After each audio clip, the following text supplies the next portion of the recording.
राधे, हरे कृष्णा। कैसे हो आप सभी लोग? आशा करती हूँ आप सभी परम मंगल में होगे, स्वस्थ होगे, अच्छे होगे। सबसे पहले आप सभी को एकादशी की अनंत और अनंत शुभकामनाएं। विजया एकादशी का व्रत आपका बड़ा धूमधाम से गया होगा और अब पारी आती है एकादशी के व्रत का पारण का।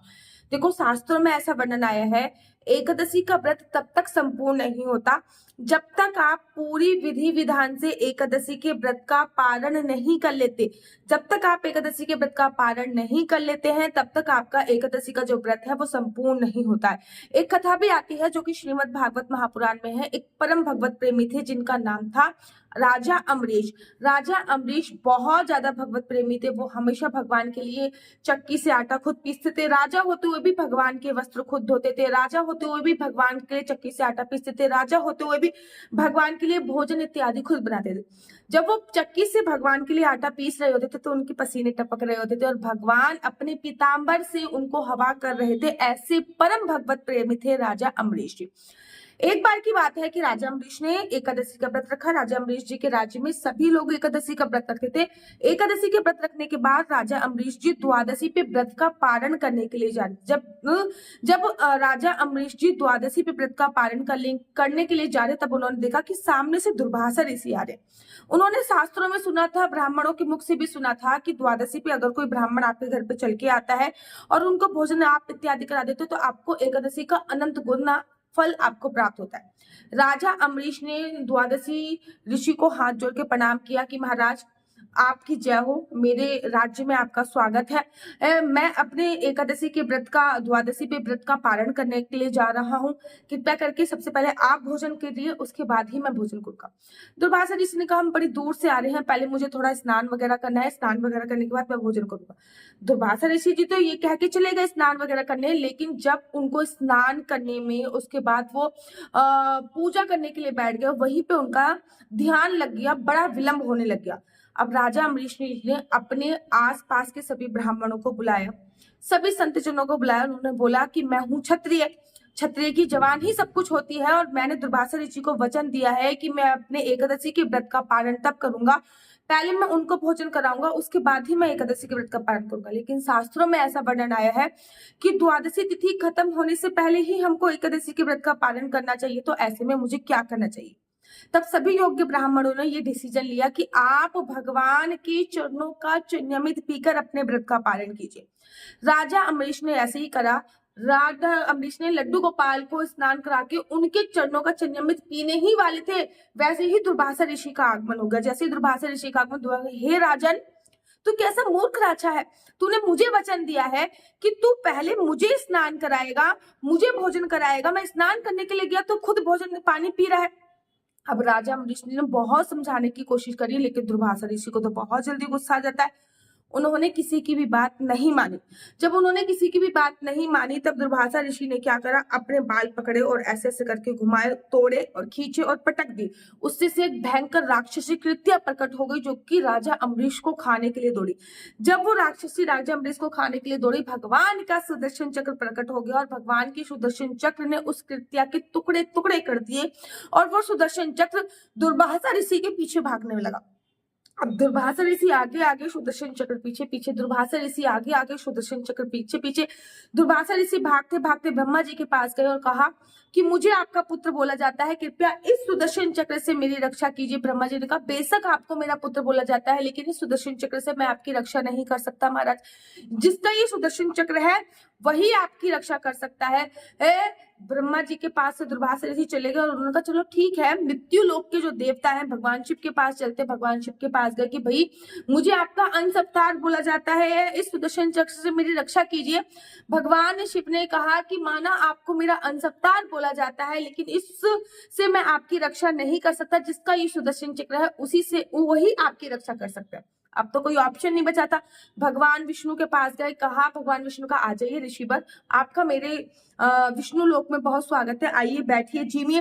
दुर्वासा ऋषि ने कहा, बैठना जीमना सब सही है, सब बात नहीं करेंगे, पहले इस सुदर्शन चक्र से मेरी रक्षा करो। ये सुदर्शन चक्र मेरे प्राण पखेरु उड़ाने की तैयारी है, मेरे प्राण हर लेगा। भगवान विष्णु ने कहा, आप आइए, आप बैठिए, जब तक आप विष्णु लोक में है तब तक ये सुदर्शन चक्र कुछ नहीं करेगा। लेकिन इस सुदर्शन चक्र को मैं शांत नहीं कर सकता। आपका ये सुदर्शन चक्र है, आप शांत नहीं कर सकते। हाँ, क्यों? क्योंकि अहम भक्त पराधीनम, मैं अपने भक्तों के अधीन हूँ। इस सुदर्शन चक्र से रक्षा केवल आपको मेरा भक्त ही कर सकता है, मैं नहीं कर सकता। और जब ये बात जब दुर्वासा ऋषि ने सुनी तो दुर्वासा ऋषि भागकर राजा अम्बरीश के पास गए, उनके पैरों में गिर गया कि मुझसे बहुत बड़ी भूल हो गई, आप तो परम भगवत प्रेमी। तो शास्त्रों में भी ये वर्णन आया है कि सही समय पे आपको एकादशी पे द्वादशी का पारण जरूर करना चाहिए। मतलब एकादशी के व्रत का पारण द्वादशी पे खत्म कर, मतलब द्वादशी तिथि क्षीण होने से पहले आपको व्रत का पारण करना चाहिए। अब व्रत का पालन कैसे करना है? द्वादशी वाले दिन सुबह सुबह ब्रह्म मुहूर्त में उठिए, स्नान करने के बाद बाल गोपाल लड्डू गोपाल को भी स्नान कराइए। उसके तत्पश्चात क्या करना है? उसके तत्पश्चात आप एक लोटे का जल लड्डू गोपाल के पास रख दीजिए। देखिए जिनके पास लड्डू गोपाल है उनका तो चन्यामृत तैयार है, लड्डू गोपाल को स्नान कराने का जल है। जिनके पास लड्डू गोपाल नहीं है वो एक लोटे में तुलसी दल डाल के जल जो है वो मंदिर में रख दीजिए।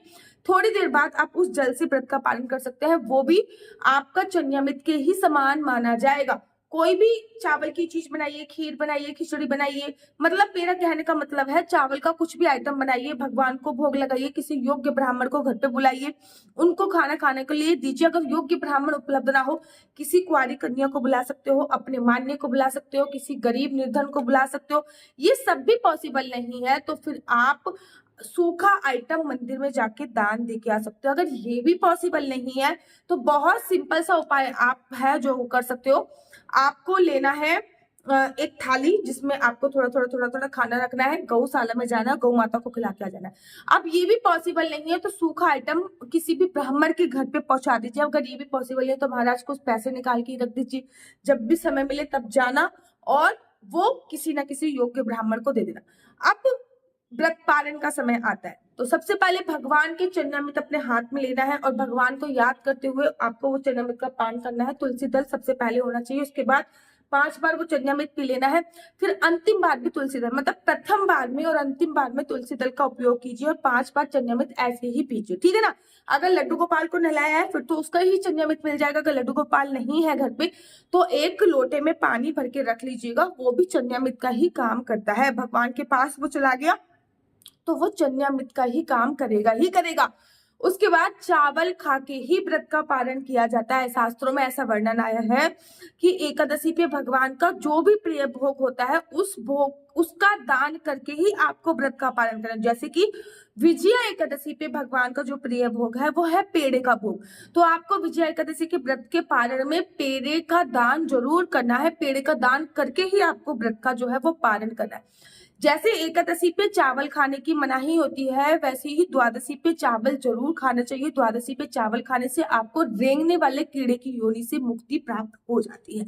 तो आपको ऐसे व्रत का पालन करना है। और द्वादशी की भी कुछ नियम है, जैसे कि द्वादशी पे भी पृथ्वी शयन करना जरूरी है, द्वादशी पे भी आप जमीन पे सोइए, द्वादशी पे भी संभोग क्रिया नहीं करना है, द्वादशी पे भी लहसुन प्याज मांस मदिरा का सेवन आपको नहीं करना होता। द्वादशी पे एक समय भोजन का प्रावधान होता है। मेरा नंबर आपको नीचे स्क्रीन पे दिख रहा होगा, मेरा नंबर है 4 बार 9 20 25 65। दोबारा से रिपीट करती हूँ, 4 बार 9 20 25 65। आपका बच्चा जॉब करेगा या बिजनेस करेगा?